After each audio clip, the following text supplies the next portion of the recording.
Oke.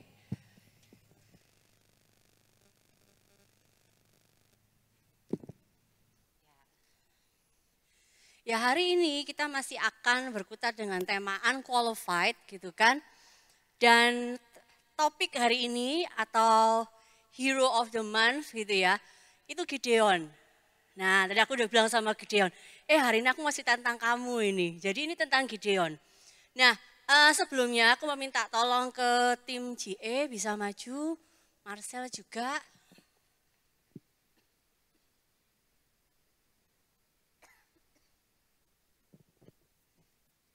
Yep.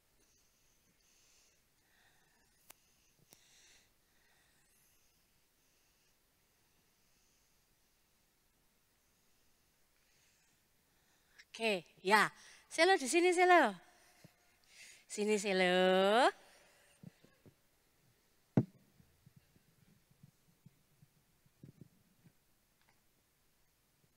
Bentar ya, aku atur segala perbekalanku ya. Oke, anggap ini Gideon. Nah, ini Gideon. Ini Gideon di titik lahirnya Gideon, oke? Nah, di sisi sini sebelum Gideon lahir, sudah kamu situ aja, oke. Di sisi sini sebelum Gideon lahir, Tuhan itu sudah mengetahui rancangan sampai sana. Bahkan sampai Gideon mati, bahkan sampai setelah Gideon mati. Tuhan sudah tahu.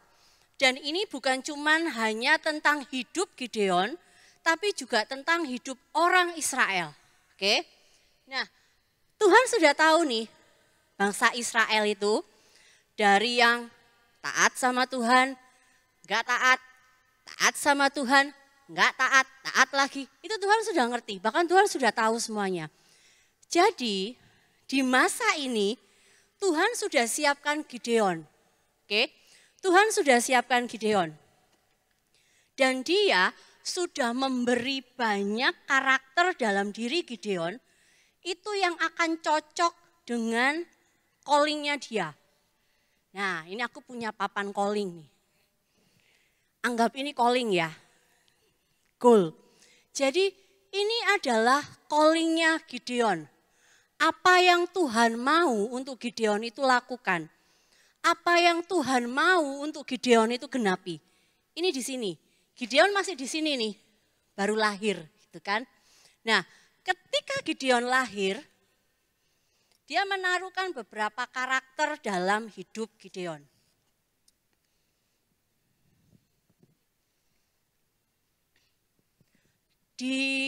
Dari mana kita tahu di Hakim-Hakim yang ke-6 dikatakan bahwa ketika malaikat Tuhan itu datang dan menemui Gideon, yang pertama dikatakan apa?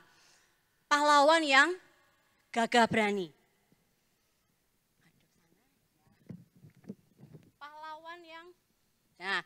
Pahlawan yang gagah berani. Lalu di ayat berikutnya, nanti di sekitar ayat yang ke berapa tadi ya? Selanjutnya, ya. Nah, Gideon itu membagi 300 pasukannya, cuma 300, untuk memegang 3 barang. Ada yang tahu 3 barang? Kelihatan ya. Jadi yang pertama dibawa buyung. Buyung itu kayak bejana gitu, kayak tanah liat itu. Terus dia harus membawa suluh. Suluh itu obor. Lalu barang yang ketiga itu sangkakala. Jadi dia bilang sama pasukannya, nanti kalau misalnya bunyiin sangkakala, kamu pecahin buyungmu, obormu nyala kan, sudah nyala. Nah, kamu kayak gitu ya. Di Alkitab tidak ada tertulis Tuhan yang menyuruh. Jadi ini idenya Gideon. Dia bisa membuat sesuatu yang out of the box gitu kan. Dia berarti apa? Dia orang yang pandai. Dan dia memiliki kelihatan ya, oke, leadership. Jadi Tuhan menaruh kualitas ini, brave, dia smart, dia punya leadership dalam diri Gideon ketika Gideon dilahirkan. Nah, dalam perjalanan waktu, dalam perjalanan waktu di sini lahir, terus itu Gideon mulai tambah besar gitu kan, dia mulai mengalami banyak hal. Dia mulai mengalami yang namanya slavery-nya, perbudakan oleh bukan perbudakan ya, orang Midian ini nakalnya gini. Jadi dia datang, terus dia datangnya itu pas waktu bangsa Israel sudah selesai panen, lagi panen. Jadi bukan ketika bangsa Israel lagi nanem cropnya, enggak. Dia datang ketika sudah musim panen. Ngapain? Diambil semua panenan. Bahkan bukan cuma itu, lembu, kerbau gitu kan, bahkan keledai pun itu diambil. Sampai dikatakan di satu ayat bahwa sampai bangsa Israel itu saking melaratnya. Yang dipakai kata bukan cuma miskin, melarat. Karena apa? Hasil panen mereka enggak punya. Ternak mereka enggak punya. Jadi ada masa-masa ketika bangsa Midian itu datang, mereka berkemah. Oh, ini sudah waktunya. Mereka sudah mulai camping gitu. Terus dibawa banyak orang, katakan untanya itu banyak. Ketika sudah waktunya, mereka datang lalu ambil semua. Itu masa yang dijalani oleh Gideon. Makanya Gideon mengalami jadinya apa?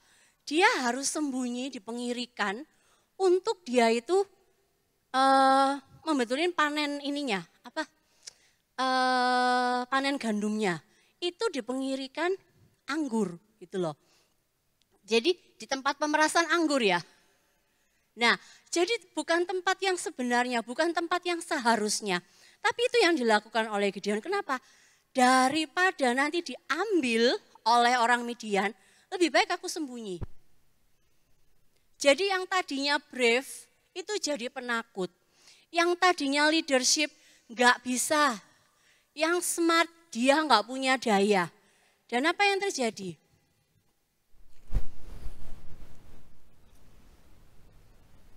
Dia mengalami banyak hal yang bertentangan dengan apa yang seharusnya Tuhan berikan dalam hidupnya. Semua kualitas yang Tuhan beri dalam hidupnya itu hilang. Kenapa? Karena ada ini. Humiliation. Kamu bisa bayangin satu bangsa dipermalukan oleh bangsa lain. Kita bisa lihat kalau satu rumah dirampok habis-habisan gitu aja kita, bayangin ini satu bangsa dirampok habis-habisan. Dan tidak ada yang bisa menghentikannya. Humiliation.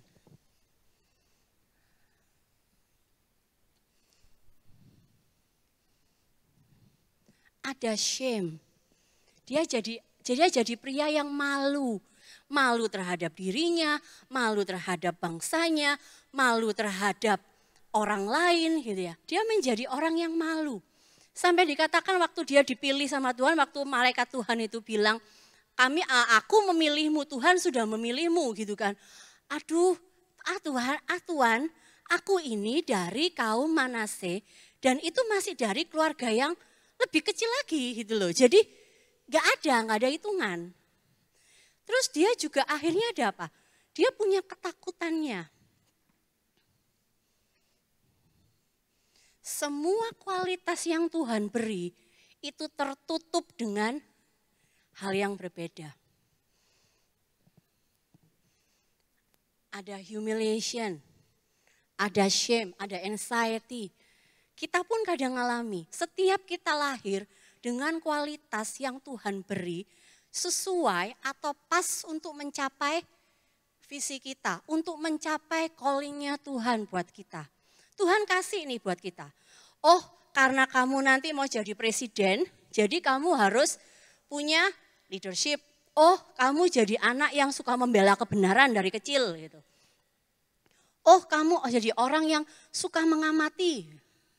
Karena nanti mau jadi presiden. Lain lagi kalau kamu mau kujadikan petani. Berarti dari kecil dia kan suka banget dia nggak jijian.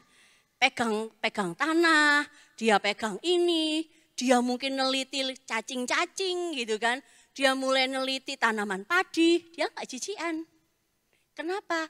Karena Tuhan sudah menyiapkannya untuk satu callingnya sendiri. Nah, tapi ketika situasi hidup kita itu nggak selalu baik, benar? Nggak selalu sempurna, nggak selalu baik. Ada waktunya kamu tuh dipermalukan orang. Ada waktunya mungkin di kerjaan kamu dimaki-maki orang. Sampai, duh ya ampun gitu kan. Pernah ngalami? Ada waktunya kamu diolok-olok orang. Ada waktunya kamu direndahkan orang. Mungkin kamu bilang, aduh nggak mungkin aku jadi orang besar. Papaku aja di penjara. Aku nggak mungkin jadi orang besar. Papa mamaku aja buruh. Aku nggak mungkin jadi orang yang besar. Kuliah, nggak mungkin papaku aja nggak ada. Aku nggak mungkin jadi orang yang besar, aku nggak mungkin bisa kuliah, dapat pekerjaan yang baik. Aku ini IQ-nya katanya 30. Nggak mungkin aku, nggak mungkin. Ada banyak pendapat orang, ada banyak definisi orang tentang kita, itu yang kita masukin dengan cepat. Dan itu bisa menutup semua kualitas yang Tuhan sebenarnya sudah taruh dalam hidup kita. Ada satu lagi, sorry ya, guilt. Guilt, apa guilt? Rasa bersalah. Kalau tadi rasa malu gitu kan, ini rasa bersalah.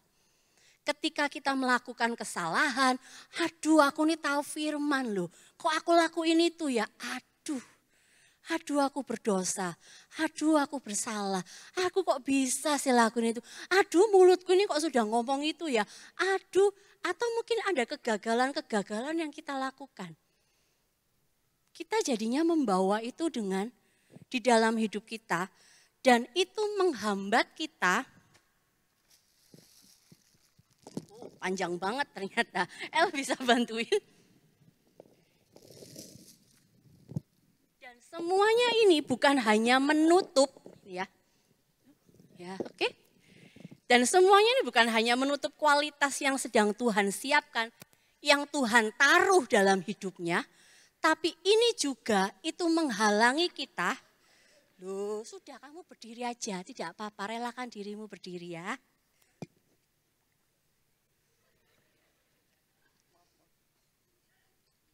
Nah, maafkan Selo ya, baru kali ini dia di panggung, loh jangan dicoplot. Biasanya dia di belakang gitu kan, bawa HT gitu. Jadi siapa yang mau PIC gitu ya, bisa daftar ke Selo gitu, sekalian ministriman. Nah, ini semuanya itu bukan hanya menutup apa yang Tuhan taruh dalam hidup kita. Tapi itu juga menghalangimu untuk bergerak maju, untuk memenuhi panggilan Tuhan. Bahkan menarikmu untuk mundur. Kalau kamu mau maju, waktu kamu mau maju, akan ketarik. Maju lagi, oke bisa, tapi ketarik. Kamu nggak akan bisa nyampe sampai sana. Mungkin bisa terus, maju terus maju terus ya. Stop tapi dia nggak akan bisa, gitu loh. Dia akan berhenti. Kenapa? Karena semua hal ini itu akan menghalangi kita untuk maju. Makanya kenapa yang datang ke Gideon itu bukan temennya. Kenapa harus malaikat Tuhan? Bagaimana kita harus bagaimana kita harus berhadapan dengan perasaan unqualified? Yang pertama, kenapa harus malaikat Tuhan yang datang? Karena kita hanya bisa menghilangkan ini. Nih ya.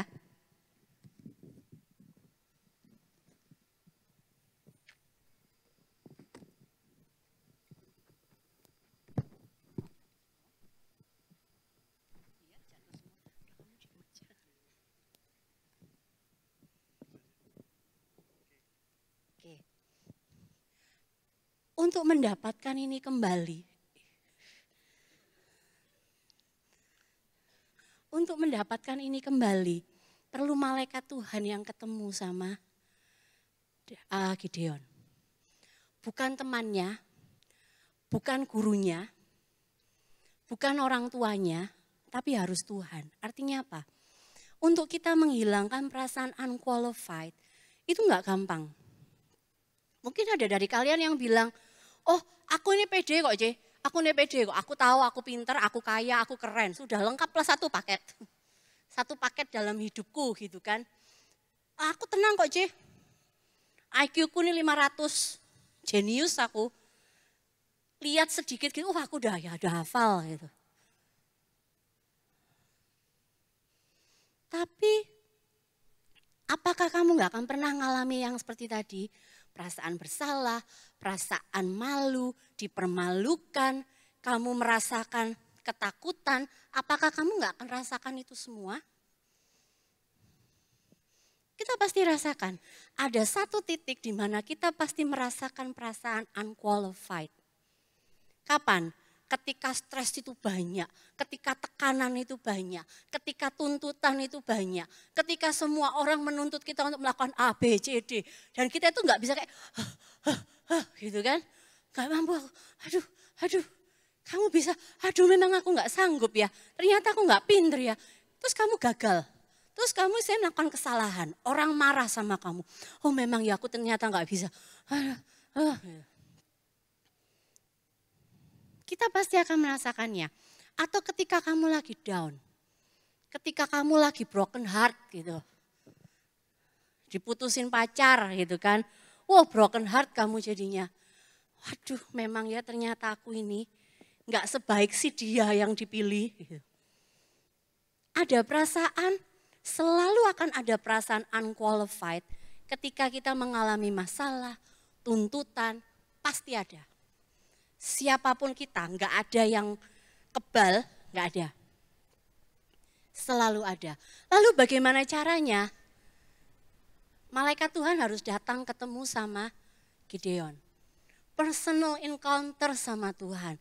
Harus berjumpa pribadi sama Tuhan. Makanya kenapa setiap kakak-kakak yang berdiri di sini untuk welcoming gitu ya, selalu bilang, yuk kita nyembah Tuhan sedikit lagi, yuk kita nyembah Tuhan 3 menit lagi. Itu bukan karena kurang kerjaan gitu ya, atau karena ngeselin aja buat aku kesel. Bukan, tapi yuk sedikit lagi yuk ketemu Tuhan. Kamu sudah kasih waktumu 2 jam ke gereja, masa sih gak ketemu Tuhan? Kenapa? Karena kita tahu nih, ketemu Tuhan itu akan bisa memberikan pewahyuan, akan bisa memberitahu kita siapa kita sebenarnya di hadapan Tuhan. Siapa kita sebenarnya yang sudah diciptakan oleh Tuhan. Itu dari Tuhan. Kamu nggak bisa cuman baca buku, apa itu yang buat kepribadian, pengembangan kepribadian, nggak bisa. Kenapa? Karena bukan pencipta buku itu yang ciptain kita. Tapi Tuhan itu yang ciptain kita. Dan hanya Tuhan yang tahu kita harus callingnya kemana. Apa yang ada dalam diri kita itu hanya Tuhan yang tahu. Jadi ini harus ketemu sama Tuhan. Personal encounter sama Tuhan. Malaikat Tuhan perlu bilang, hai pahlawan yang gagah berani. Lalu, dan itu cuman bisa dari firman. Kan dikatakan itu berfirman, Tuhan menyertai engkau ya pahlawan yang gagah berani. Karena ya iya, hanya lewat firman. Kamu mau lewat mana? Kamu mau lewat cuman hanya dari konseling gitu kan? Nggak bisa. Yang ketiga, bisa next ayatnya. Bentar ya. Bisa next ayatnya? Oke, tunggu di sini. Hakim-Hakim 6 ayat 18. Yuk baca sama-sama ya. Janganlah kiranya pergi dari sini sampai aku datang kepadamu membawa persembahanku dan meletakkannya di hadapanmu. Lalu firmannya, aku akan tinggal sampai engkau kembali. Jadi si Gideon menyiapkan persembahannya, itu anak lembu sama roti tidak beragi. Lalu malaikat Tuhan bilang gini, oke kamu taruh di situ. Dan ditaruh di bawah pohon tarbantin itu ya. Kamu taruh situ. Apakah ini waktunya kamu harus duduk ya Sel ya? Mungkin waktunya harus duduk ini Sel. Iya, sudah silakan duduk. Ini taruh sana aja ya. Oke. Nah, jadi ketika malaikat Tuhan itu melihat, dia menyalakan api, dia membakar persembahan itu. Apa artinya? Ketika kita bertemu dengan Tuhan, Tuhan sudah ngomongin kita nih, kamu itu orangnya gini. Aku tuh mengasihimu, kamu itu kebanggaanku. Kamu itu enggak perlu harus menyenangkan hatiku, harus berprestasi dahulu. Supaya aku tuh senang dengan kamu, supaya aku bangga dengan kamu, enggak perlu. Kenapa ya? Karena dari awalnya aku sudah bangga sama kamu. Karena dari awalnya aku sudah sayang sama kamu. Dan kamu itu bukan kejadian yang tidak sengaja atau kejadian kecelakaan. Mungkin ya buat orang tuamu tapi tidak buat aku. Kamu mungkin dengar itu dari Tuhan. Kamu mungkin dapat itu ketika baca firman. Lalu yang ketiga, jangan berhenti di situ. Bawa semua hidupmu, persembahkan sama Tuhan. Biarpun itu mesmu, artinya apa ya? Semua yang sudah pecah, luka hatimu gitu ya. Hati yang sudah terpecah-pecah gitu. Kalau kaca jatuh, itu bisa ada yang potongan besar gitu kan. Tapi ada juga yang potongan kecil banget gitu. Nah, sekalipun sampai kamu benar-benar ambiar, nggak ada potongan besar, cuma kecil, jadi tinggal disapu gitu ya. Nggak apa-apa, kumpulkan itu semua, bawa ke hadapan Tuhan. Bawa semua hidupmu, bawa semua kegagalanmu, bawa semua hidupmu yang tadi mungkin apa? Mungkin kacau balau, mungkin orang tuamu kacau gitu kan. Mungkin orang tuamu itu jadi beban, mungkin orang tuamu itu jadi masalah, kamu jadi akhirnya nggak sehat mental mungkin ya. Atau mungkin kamu nggak bisa jadi pribadi yang utuh gitu. Bawa semua itu di hadapan Tuhan. Dan bilang, Tuhan, aku persembahkan hidupku. Meskipun ambiar ya Tuhan. Jangan persembahkan hidupmu ke pasanganmu. Kenapa? Dia nggak bisa membuat kamu utuh. Ada orang yang bilang, oh kamu ini membuatku utuh gitu ya. Salah besar. Yang bisa membuat kita utuh hanya Tuhan. Kenapa? Ya nggak bisa. Hati manusia itu kalau sudah luka, kadang kita nggak bisa betulin. Kita perlu hati yang baru dari Tuhan. Bawa semuanya. Kamu mungkin korban broken home di rumah. Nggak masalah. Bawa sama Tuhan. Mungkin selama ini kamu sudah lakukan dosa yang menurut orang kamu udah nggak bisa balik lagi. Kamu sudah nggak bisa diperbaiki. Nggak apa-apa, bawa sama Tuhan. Mungkin kamu sudah lakukan banyak dosa yang kamu sampai sudah nggak tahu malah lagi benar atau salah. Nggak apa-apa, bawa itu sama Tuhan. Persembahkan ke Tuhan dan bilang, Tuhan ini hidupku. Buat aku utuh. Pulihkan aku. Sekalipun mungkin kamu pernah ngalami, aku pingin bunuh diri, aku pingin nyakiti diriku sendiri, udah lebih baik aku mati. Gak apa-apa, bawa semua istilahnya kesakitan mental, kesakitan di hatimu itu bawa sama Tuhan. Tuhan pulihkan aku. Tuhan sembuhkan aku. Lalu yang keempat, pada malam itu juga, jadi setelah perjumpaan dengan malaikat Tuhan itu, pada malam itu juga Tuhan berfirman kepadanya, ambillah seekor lembu jantan kepunyaan ayahmu, yakni lembu jantan yang kedua berumur 7 tahun, runtuhkanlah mezbah Baal kepunyaan ayahmu, dan tebanglah tiang berhala yang di dekatnya. Berikutnya. Kemudian dirikanlah mezbah bagi Tuhan Allahmu di atas kubu pertahanan ini dengan disusun baik. Lalu ambillah lembu jantan yang kedua dan persembahkanlah korban bakaran dengan kayu tiang berhala yang akan kau tebang itu. Kita sudah ketemu sama Tuhan. Kita sudah tahu bagaimana pandangan Tuhan tentang hidup kita. Kita sudah mempersembahkan hidup kita.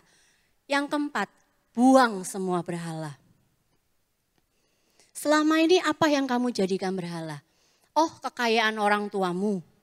Oh, aman kok. Kekayaan orang tuaku sampai 10 turunan aman. Mungkin Tapi kalau Tuhan juga bisa loh, izinkan semua itu habis dalam sekejap. Ingat Ayub. Oh, aku ini cantik kok. Nanti kalau misalnya aku kerja, aku nggak dapat kerjaan, nggak apa-apa. Pasti aku bisa jadi pragawati, aku bisa jadi model. Oke, tapi bisa juga loh, ketika kamu alami kecelakaan, hilang wajah cantikmu, hilang wajah kerenmu. Oh, aku ini smart kok. Wah, aku nih jago, pintar aku ini. Ya, tapi kamu bisa juga loh alami sesuatu, tiba-tiba kamu jadi ngeblank, 1 tambah 1 aja bingung, itu terjadi. Siapa yang bisa halangi itu? Kamu bisa. Bencana alam aja kita nggak bisa hindari gitu loh. Kita bisa melakukan banyak cara supaya tidak terjadi kerusakan yang parah. Tapi apakah kita bisa bilang sama angin ribut, stop, jangan, stop gitu. Nggak bisa. Kalau sudah angin puting beliung itu jalan gitu, ada yang bilang stop gitu. Nggak bisa. Jadi kita itu punya apa ya, ada banyak hal yang nggak bisa kita kontrol dengan hidup kita. Nggak bisa kita kontrol dengan rencana kita. Nggak bisa kita kontrol dengan pikiran kita. Selalu ada spot yang dimana itu benar-benar kedaulatan Tuhan. Dan itu kalau masih kamu pegang, itu jadi berhala. Kamu harus buang. Mungkin selama ini berhalamu pacarmu. Aman, pacarku ini baik hati, pasti nanti aku married sama dia. Belum tentu. Bisa jadi sebulan kemudian kalian putus, benar? Gak ada yang tahu masa depan. Jadi singkirkan berhala dan jadikan Yesus Tuhan dalam hidupmu. No other option. Jadikan Tuhan sebagai Tuhan, jadikan Yesus sebagai Tuhan dalam hidupmu. Itu yang keempat. Yang kelima, yang terakhir. Ayat berikutnya. Kemudian Gideon membawa 10 orang hambanya dan diperbuatnyalah seperti yang difirmankan Tuhan kepadanya. Dia tahu nih, dia udah ketemu sama Tuhan. Dia dapat pewahyuan tentang siapa dirinya. Dia mempersembahkan hidupnya, dia singkirkan berhala. Tapi yang terakhir dia harus melangkah dengan iman. Untuk apa? Untuk melakukan apa yang Tuhan mau. Apa yang Tuhan mau dalam hidupmu. Kamu mungkin bilang, aku masih belum tahu. Mungkin saat ini kamu merasa kamu belum tahu. Tapi sesungguhnya kamu sudah tahu. Artinya gimana? Coba tanya sama Tuhan. Tuhan ini maunya apa sih? Kayak Gideon. Gideon tuh minta tanda. Tandanya konyol. Tapi dia minta tanda. Bukan aku minta kalian nyontoh ya. Tuhan kalau keset depan rumahku ini basah. Tapi tekel di bawah keset itu kering, Tuhan berarti engkau mau aku jadi hamba Tuhan. Nggak kayak gitu juga gitu ya. Tapi maksudnya kamu boleh minta sesuatu Tuhan, pertemukan aku dengan orang-orang yang Tuhan taruh visi yang sama, misalnya gitu. Tuhan pertemukan aku dengan orang-orang yang bisa memberi aku itu gambaran tentang apa yang Tuhan mau dalam hidupku. Minta sama Tuhan. Aku selalu ngajarin anak sekolah minggu gitu ya. Waktu mereka mau pindah sekolah, ganti sekolah gitu kan. Aku selalu bilang, minta teman-teman yang baik, minta kondisi yang baik gitu. Atau mereka yang mau keluar kota, kamu minta orang-orang yang sekelilingmu itu baik. Kamu minta orang-orang yang akan bisa mendukungmu. Minta sama Tuhan. Minta sama Tuhan. Lalu melangkahlah dengan iman. Mungkin saat ini kamu ngerasa, gak mungkin aku kuliah. Aku ini sekarang SMA, sudah SMA ini. Tapi aku gak ada biaya. Aku juga bukan yang pandai-pandai banget gitu kan. Ya berdoa, kamu berdoa, minta sama Tuhan. Karena Tuhan bilang apa yang kurang, kamu kekurangan apa, minta sama aku. Aku akan memberikannya kepadamu. Jadi jangan pernah meragukan Tuhan, jangan pernah bingung Tuhan bakal bisa kasih apa enggak ya. Tuhan itu bisa, hanya apakah itu memang kehendaknya atau bukan, sudah. Lalu melangkahlah dengan iman. Mulai belajar, sungguh-sungguh, coba latihan lebih banyak. Mulai buka-buka website yang ada scholarship gitu ya, beasiswa-beasiswa, ada apa aja. Mungkin, kamu mungkin belum kuliah, oke kamu cari yang politeknik. Kamu cari yang D3, D1, coba.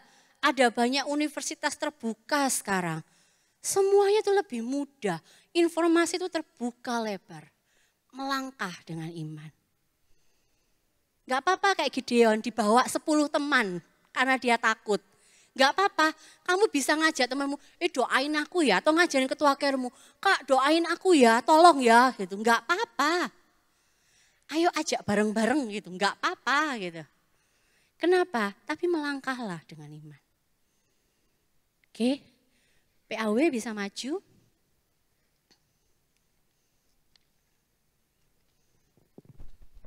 Aku mau tutup dengan satu quote.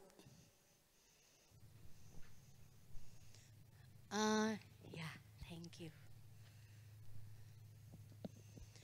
The amazing thing is that throughout scripture and history, it seems God has chosen the most seemingly unlikely and unqualified people to fulfill his plan and purpose on the earth.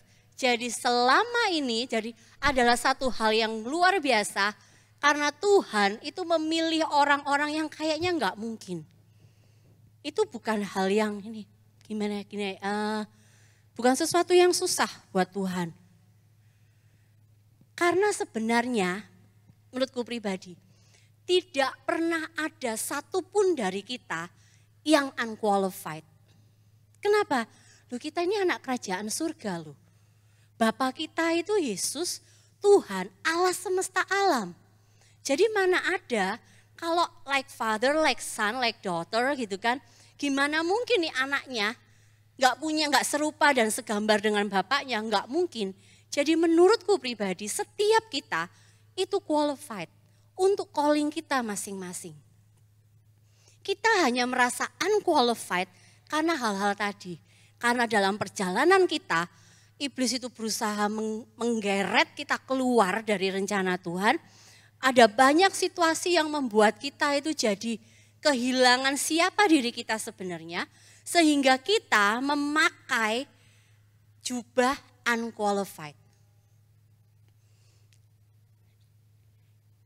Most of them, seringkali respon orang-orang ini adalah mereka bertahan.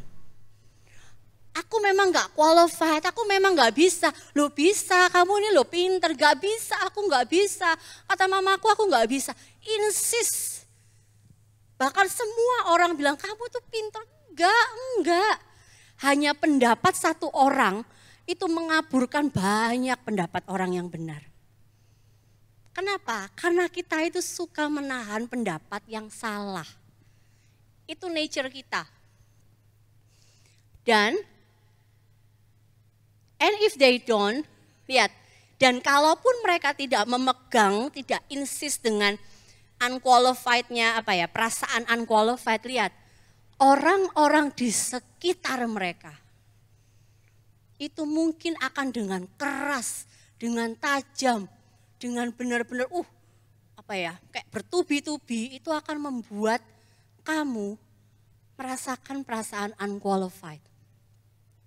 Dan itu ada banyak sekali kebohongan di dalamnya. If we allow other people to tell us, kalau kita itu membiarkan orang itu memberitahu kita bahwa kita itu enggak qualified, aku suka kata-kata yang ini. We will limit what God wants to do with us. Kalau kamu mendengar kata orang, insist dengan pendapat yang salah, insist dengan pemikiranmu sendiri yang salah, kamu sedang menghambat Tuhan, kamu sedang membatasi Tuhan untuk bekerja dengan luar biasa dalam hidupmu. So please tell yourself, I'm qualified. I'm qualified. Kenapa? Karena Tuhan yang memberi qualified kualitas itu dalam hidup kita. Yuk kita semua bangkit berdiri yuk.